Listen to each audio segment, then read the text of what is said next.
ಬಿಹಾರ ವಿಧಾನಸಭಾ ಚುನಾವಣೆಗೆ ದಿನಗಣನೆ ಅಂತ ಹೇಳ್ತಾನೆ ಇದ್ವಿ. ಇವತ್ತು ಅನೌನ್ಸ್ ಆಯಿತು.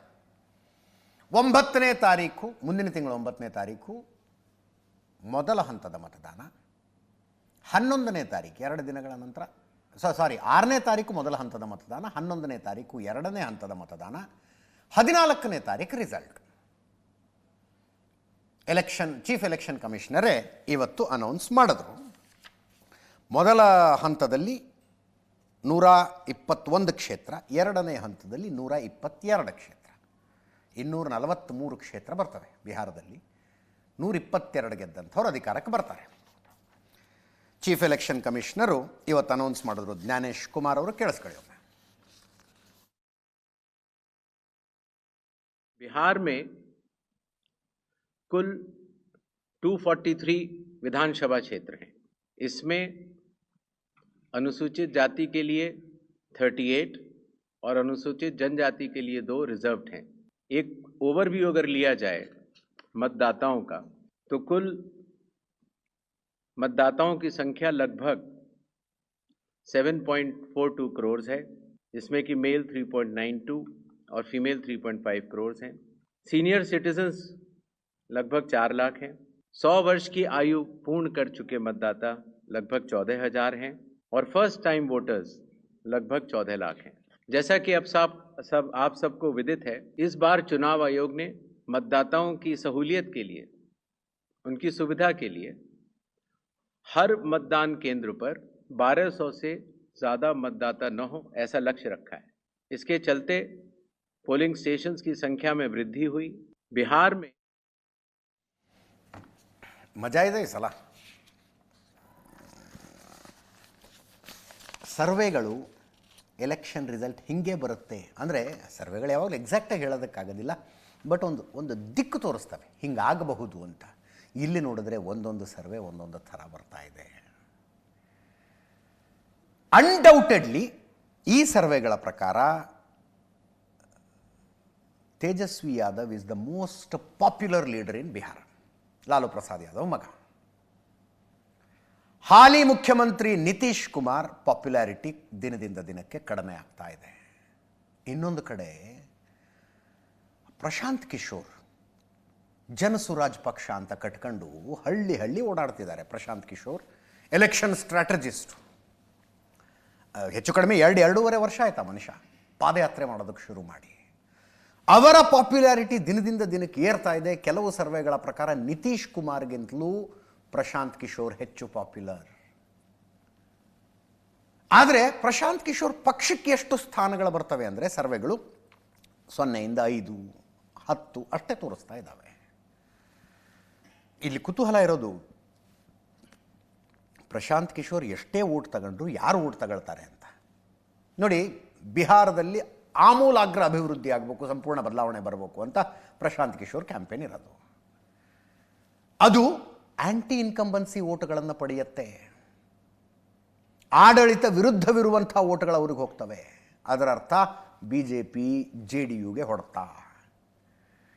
ಪ್ರಶಾಂತ್ ಕಿಶೋರ್ BJP JDUನ ಓಟ್ಗಳನ್ನು ಕಿತ್ತು ತೇಜಸ್ವಿ ಯಾದವ್ ಹಾದಿಯನ್ನು ಸುಗಮ ಮಾಡ್ತಾರಾ? ಆ ಒಂದು ಪ್ರಶ್ನೆ ಇದೆ. ಹೈಲಿ ಕಾಸ್ಟ್ ಸೆನ್ಸಿಟಿವ್ ಸ್ಟೇಟ್ ಇದು, ಕರ್ನಾಟಕ ಇದ್ದಂಗೆ. ಜಾತಿಗಳು, ಉಪಜಾತಿಗಳು, 70% ಹಿಂದುಳಿದ ವರ್ಗಗಳ ಜನ ಇರುವಂಥ ಪ್ರದೇಶ. ಇಡೀ ರಾಜ್ಯನೇ ಹಿಂದುಳಿದಿರೋ ರಾಜ್ಯ ಬಿಡಿ. ಇದನ್ನು ಟರ್ನ್ ಅರೌಂಡ್ ಮಾಡಬೇಕು ಅಂದರೆ ಗ್ಯಾರಂಟಿ ಕೊಡಬೇಕು ಅಂತ. ಗ್ಯಾರಂಟಿ ಅನ್ನೋದಿಲ್ಲ ಇವರು BJPಯವರು. ಹೆಣ್ಣು ಮಕ್ಕಳಿಗೆ CM ರೋಜ್ಗಾರ್ ಯೋಜನೆಯಲ್ಲಿ ವರ್ಷಕ್ಕೆ 10,000 ಅಕೌಂಟಿಗೆ ಹಾಕ್ತಾರಂತೆ. ಹಾಕೋದಕ್ಕೆ ಶುರು ಮಾಡಿಬಿಟ್ಟಿದ್ದಾರೆ. 125 ಯೂನಿಟ್ ಉಚಿತ ವಿದ್ಯುತ್ತು. ಗ್ರ್ಯಾಜುಯೇಟ್ ಆದವ್ರಿಗೆ ಪ್ರತಿ ತಿಂಗಳು 1,100 ರೂಪಾಯಿ ಪ್ಲಸ್ ತರಬೇತಿ 2 ವರ್ಷದ ತನಕ ಕೊಡ್ತಾರಂತೆ. ಹೀಗೆ RJD ಮತ್ತು ಕಾಂಗ್ರೆಸ್ಸಿನ ಮೈತ್ರಿ MY ಕಾಂಬಿನೇಷನ್ ಮೇಲೆ ನಿಂತಿದೆ. Muslim Yadav MY. ಅದರ ಜೊತೆಗೆ ದಲಿತ್ ಓಟ್ಗಳನ್ನು ಎಷ್ಟು ತಗೊಳ್ಬಹುದು, ಆ ಕಾಂಬಿನೇಷನ್ ಮೇಲೆ ಕಾಂಗ್ರೆಸ್ಸು RJDಯ ಮೈತ್ರಿ ಕೆಲಸ ಮಾಡೋದು. BJPಯವರು MY ಕಾಂಬಿನೇಷನ್ ಅಂತಿದ್ದಾರೆ. RJD INDA ಮೈತ್ರಿಕೂಟದ ಪ್ರಕಾರ MY ಅಂದರೆ ಮುಸ್ಲಿಂ ಯಾದವ್, BJP ಅವರ ಪ್ರಕಾರ, JDU ಪ್ರಕಾರ MY ಅಂದರೆ ಮಹಿಳೆಯರು ಮತ್ತು ಯುವಕರು. ಮಹಿಳೆಯರು ಮತ್ತು ಯುವಕರು ಆ MY ಮೇಲೆ ವರ್ಕ್ ಮಾಡ್ತಿದ್ದಾರೆ ಇವರು. ಹೆಣ್ಣು ಮಕ್ಕಳ ಓಟುಗಳು ದಂಡಿಯಾಗಿ ಬಂದುಬಿಡ್ತವೆ ಅಂತ. ಗ್ಯಾರಂಟಿ ಯೋಜನೆಗಳನ್ನು ಕೊಡುವ ವಿಷಯದಲ್ಲಿ ಹಾಲಿ ಅಧಿಕಾರದಲ್ಲಿರುವವರು ಕೊಟ್ಟರೆ ಅವರಿಗೆ ಜಾಸ್ತಿ ಲಾಭ ಬರುತ್ತೆ. ವಿಪಕ್ಷಗಳ ಗ್ಯಾರಂಟಿಗಳನ್ನು ಘೋಷಣೆ ಮಾಡ್ತಾವಲ್ಲ, ಜನರಿಗೆ ಅಷ್ಟೊಂದು ನಂಬಿಕೆ ಬರೋದಿಲ್ಲ ಅಂತ ಹೇಳ್ತಾರೆ ಸರ್ವೆ ಮಾಡುವಂಥವ್ರು. ವಿಪಕ್ಷಗಳು ಇವರು ಅಧಿಕಾರಕ್ಕೆ ಬಂದು ಆಮೇಲೆ ಕೊಡೋದಲ್ವಾ, ಈಗ ಹಾಲಿ ಅಧಿಕಾರದಲ್ಲಿರೋರು ಕೊಡೋಕ್ಕೆ ಶುರು ಮಾಡಿಬಿಟ್ಟಿದ್ದಾರಲ್ಲ, ಈ ಥರ ವರ್ಕೌಟ್ ಆಗುತ್ತಂತೆ. ನೋಡಿ, ಕರ್ನಾಟಕದಲ್ಲೂ 2023ರಲ್ಲಿ ಕಾಂಗ್ರೆಸ್ ಗ್ಯಾರಂಟಿಗಳ ಮೇಲೆ ಗ್ಯಾರಂಟಿಗಳನ್ನು ಘೋಷಣೆ ಮಾಡಿದಾಗ BJP ಅವರು ಎಚ್ಚೆತ್ತುಕೊಳ್ಳಲಿಲ್ಲ. ಇವರು ಅಭಿವೃದ್ಧಿ ಮಾಡಿದ್ದೀವಲ್ಲ ಅದರ ಮೇಲೆ ಓಟ್ ಬರ್ತವೆ ಅಂತ ಇವರು ಕೂತ್ಕೊಂಡಿದ್ರು. ಕರ್ನಾಟಕದಲ್ಲಿ ಉಲ್ಟಾ ಆಯಿತು. ವಿಪಕ್ಷಗಳು ಕೊಟ್ಟಂಥ ಗ್ಯಾರಂಟಿಯ ಮೇಲೆ ಜನರಿಗೆ ನಂಬಿಕೆ ಬಂತು, ಓಟ್ ಹಾಕಿದ್ರು. ಅಫ್ಕೋರ್ಸ್ ಅದಷ್ಟೇ ಅಲ್ಲ, ಆ್ಯಂಟಿ ಇನ್ಕಂಬನ್ಸಿ ಇತ್ತು. ಸಿದ್ದರಾಮಯ್ಯನವರಂಥ ಒಬ್ಬ ಮಾಸ್ ಲೀಡರ್ ಇದ್ದರು, DK ಶಿವಕುಮಾರ್ರಂಥ ಸಂಘಟನಾಕಾರ ಇದ್ದರು. ಎಲ್ಲ ಸೇರಿಕೊಂಡು ವರ್ಕೌಟ್ ಆಯಿತು. ಬಿಹಾರದಲ್ಲಿ ಏನಾಗುತ್ತೆ ಅನ್ನೋ ಕುತೂಹಲ ಈಗ. ಇನ್ನೊಂದು ಕಡೆ ಈ ಯಾದವ್ ಕುಟುಂಬಸ್ಥರು, ಅಂದರೆ ಲಾಲು ಪ್ರಸಾದ್ ಯಾದವ್ ಮತ್ತು ಅವರ ಮಕ್ಕಳ ಅಧಿಕಾರಕ್ಕೆ ಬರ್ತಾರೆ ಅಂದ ತಕ್ಷಣ ಯಾದವೇತರ ಹಿಂದುಳಿದವರೆಲ್ಲ ಒಗ್ಗಟ್ಟಾಗ್ಬಿಡ್ತಾರಂತೆ. ಆ ಕಾಂಬಿನೇಷನ್ ವರ್ಕೌಟ್ ಆಗಬಹುದು ಅನ್ನುವ ನಂಬಿಕೆಯಲ್ಲಿ BJP ಅವರು ಇದ್ದಾರೆ. ಕಳೆದ ಸಲ ಬಿಡಿ, ಕೂದಲೆಳೆ ಅಂತರದಲ್ಲಿ ಇವ್ರಿಗೆ ಗೆದ್ದ ಅಧಿಕಾರಕ್ಕೆ ಬಂದಿದ್ದು, ಕೂದಲೆಳೆ ಅಂತರ. RJD BJPಗಿಂತ ಒಂದು ಸ್ಥಾನ ಜಾಸ್ತಿ ತಗೊಂಡಿತ್ತು. ಹೈಯೆಸ್ಟ್ ವೋಟ್ ಶೇರ್ ಇದ್ದದ್ದು RJDಗೆ. ಎಷ್ಟು? 74 BJP, 75 RJD. ಟೋಟಲ್ INDIA ಮೈತ್ರಿ ಮಹಾಗಠಬಂಧನ್ನು ಮತ್ತು NDA ಎರಡೂ ಕಡೆ ಓಟ್ಗಳ ಟೋಟಲ್ ಮಾಡಿದರೆ ಬರೀ 12,000 ಚಿಲ್ಲರೆ ಓಟ್ ಅಷ್ಟೇ NDAಗೆ ಜಾಸ್ತಿ ಬಂದಿದ್ದಲ್ಲಿ, ಬರೀ 12,000 ಚಿಲ್ಲರೆ. ಆ ಕಾರಣಕ್ಕೆ ಹೆಚ್ಚಿನ ಕುತೂಹಲ ಈ ಸಲ ಏನಾಗುತ್ತೆ ಅಂತ. ನಾನು ಆಗಲೇ ಹೇಳಿದಾಗೆ very cost sensitive. 19.7% SC, 1.7% ST, 27.1% OBC, ಅತಿ ಹಿಂದುಳಿದವರು 36%. ಹಿಂಗಿರುವಂಥ ಜಾತಿ ಕಾಂಬಿನೇಷನ್ ಇದೆ ಇಲ್ಲಿ. ಕುತೂಹಲ ಇದೆ. ಚುನಾವಣೆಗಳ ಘೋಷಣೆ ಆಗ್ತಾ ಇದ್ದಂತೆ ಅನೇಕ ಹಿರಿಯ ರಾಜಕಾರಣಿಗಳು ಟ್ವೀಟ್ ಮಾಡಿದ್ದಾರೆ. ಅಮಿತ್ ಶಾ, ಮೋದಿ ನಾಯಕತ್ವದಲ್ಲಿ ಬಿಹಾರ ಜಂಗಲ್ ರಾಜ್ನಿಂದ ಅಭಿವೃದ್ಧಿಯ ಕಡೆಗೆ ಹೋಗಿದೆ. ಬಿಹಾರದ ಅಭಿವೃದ್ಧಿ ಆಡಳಿತಕ್ಕೆ ಮೋದಿ ಹೊಸ ದಿಕ್ಕು ತೋರಿಸಿದ್ದಾರೆ. ಶಿಕ್ಷಣದ ಜೊತೆ ಪ್ರತಿ ವಲಯದಲ್ಲೂ ಐತಿಹಾಸಿಕ ಬದಲಾವಣೆಗಳಾಗಿದ್ದಾವೆ. ಬಿಹಾರದಲ್ಲಿ NDA ಮೈತ್ರಿಕೂಟ ಮತ್ತೊಮ್ಮೆ ಅಧಿಕಾರಕ್ಕೆ ಬರುತ್ತೆ. ಅಭಿವೃದ್ಧಿ ರಾಜಕಾರಣದಲ್ಲಿ ಬಿಹಾರಕ್ಕೆ ಗೆಲುವು ಸಿಗುತ್ತೆ, ಅಮಿತ್ ಶಾ ಹೇಳಿದ್ದಾರೆ. ತೇಜಸ್ವಿ ಯಾದವ್, ನವೆಂಬರ್ 14 ಸುವರ್ಣಾಕ್ಷರಗಳಲ್ಲಿ ಬರೆದಿಡುವ ಐತಿಹಾಸಿಕ ದಿನ ಆಗಬೇಕು. ಪ್ರತಿಯೊಬ್ಬರೂ ಘಟಬಂಧನ್ ಗೆಲುವಿಗೆ ಸಮರ್ಪಣಾ ಭಾವದಿಂದ ದುಡಿಯೋಣ. ತೇಜಸ್ವಿ ಯಾದವ್ ಅಧಿಕಾರಕ್ಕೆ ಬಂದರೆ ಎಲ್ರಿಗೂ ಸರ್ಕಾರಿ ನೌಕರಿ ಕೊಡಿಸ್ತಾರೆ. 20 ವರ್ಷದಲ್ಲಿ 100ಕ್ಕೂ ಹೆಚ್ಚು ಹಗರಣಗಳು ನಡೆದಿದ್ದಾವೆ ಬಿಹಾರದಲ್ಲಿ. ಬಿಹಾರ ರಾಜ್ಯಕ್ಕೆ ಮಾನಸಿಕ ಅಸ್ವಸ್ಥತೆಯಿಂದ ಇರುವ ಮುಖ್ಯಮಂತ್ರಿ ಬೇಡ, ಕೈ ಮುಗಿದು ಬೇಡುವ CM ಬೇಡ, ಸಿಂಹದಂತೆ ಘರ್ಜಿಸುವ CM ಬೇಕು.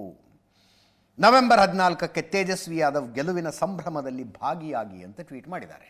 ಈ ಟ್ವೀಟ್ ಮಾಡುವ ಮೂಲಕ INDIA ಮೈತ್ರಿಕೂಟ ಅಧಿಕಾರಕ್ಕೆ ಬಂದರೆ ನಾನೇ CM ಆಗೋದು ಅನ್ನೋದನ್ನು ತೇಜಸ್ವಿ ಯಾದವ್ ಮತ್ತೊಮ್ಮೆ ಸ್ಪಷ್ಟಪಡಿಸಿದಂಗಾಗಿದೆ. ಪ್ರಧಾನಿ ನರೇಂದ್ರ ಮೋದಿ ಅವರು ಕೂಡ ಟ್ವೀಟ್ ಮಾಡಿ ಗೆಲುವಿನ ಆಶಯವನ್ನು ವ್ಯಕ್ತಪಡಿಸಿದ್ದಾರೆ. ಪ್ರಧಾನಿ ನರೇಂದ್ರ ಮೋದಿ. ನಂಬರ್ಸ್ ತುಂಬ ಇದ್ದಾವೆ, ಆ ನಂಬರ್ಗಳಿಗೆ ಪೂರ್ತಿ ಡೀಟೇಲ್ ಆಗಿ ಹೋಗೋದು ಬೇಡ. CM ಸ್ಥಾನಕ್ಕೆ ಸೂಕ್ತ ಅಭ್ಯರ್ಥಿ ಯಾರು ಅನ್ನೋದು ಒಂದು ಪ್ರಶ್ನೆ ಇದೆ. ಇದರ ಸಿ ವೋಟರ್ನವರು ಮಾಡಿರುವಂಥ ಸರ್ವೆನಲ್ಲಿ ಇದು ಬಹಳ ಕುತೂಹಲಕಾರಿ ಸಂಖ್ಯೆ ಅನಿಸುತ್ತೆ ನನಗೆ. ಮೇ, ಜೂನ್, ಜುಲೈ ಮತ್ತು ಸೆಪ್ಟೆಂಬರ್ ಇಷ್ಟು ತಿಂಗಳಲ್ಲಿ ಮಾಡಿದ್ದಾರೆ. 18, 17, 17, 16% ವೈಸ್. ನಿತೀಶ್ ಕುಮಾರ್ರ ಪಾಪ್ಯುಲಾರಿಟಿ ಸೆಪ್ಟೆಂಬರ್ದು ಬಂದಿಲ್ಲ, ಅಲ್ಲಿ ಕೆಳಗೆ ಹೋಗ್ತಾ ಹೋಗುತ್ತೆ. ತೇಜಸ್ವಿ ಯಾದವ್ 37, 35, 34, 35 ಮತ್ತೆ ಸೆಪ್ಟೆಂಬರ್ಗೆ. ಪ್ರಶಾಂತ್ ಕಿಶೋರ್ ಪಾಪ್ಯುಲಾರಿಟಿ ನೋಡಿ, 16%, 18%, 19%. ಸೆಪ್ಟೆಂಬರ್ ವೇಳೆಗೆ 23% ಪಾಪ್ಯುಲಾರಿಟಿಗೆ ಪ್ರಶಾಂತ್ ಕಿಶೋರ್ ಬಂದಿದ್ದಾರೆ.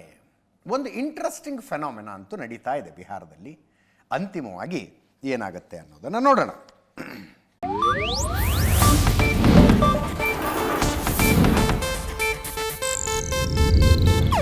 ಇದು ಏಷ್ಯಾನೆಟ್ ನ್ಯೂಸ್ ನೆಟ್ವರ್ಕ್ ಪ್ರಸ್ತುತಿ.